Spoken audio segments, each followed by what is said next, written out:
Hello, welcome to Expert Village. My name is Wayne Peterson, the director of the Massachusetts Audubon Society's Important Bird Areas program. And we are here this afternoon at the Daniel Webster Wildlife Sanctuary in Marshfield, Massachusetts.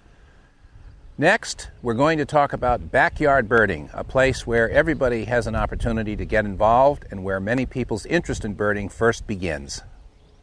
Among the many North American birds that are readily attracted to birdhouses in suburban backyards if they are in the right situation, which includes open fields and meadow edges, is the eastern bluebird. This is a stunning bird with sky blue upper parts and a rusty breast that is certainly one of our most beloved bird species.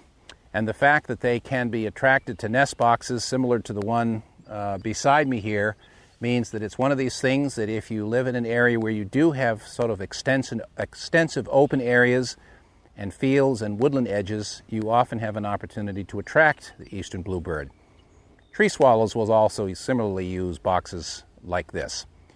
Bluebirds are one of those species that has undergone a fairly significant recovery as a result of intensive posting of bluebird boxes in what are called bluebird trails, and in many areas where bluebirds were seriously depressed in numbers as a result of a decline in orchard farming and actually pesticides during the 60s. A lot of bluebird populations have essentially recovered and are now quite numerous thanks to the extensive erection of bluebird trails and appropriate nest boxes.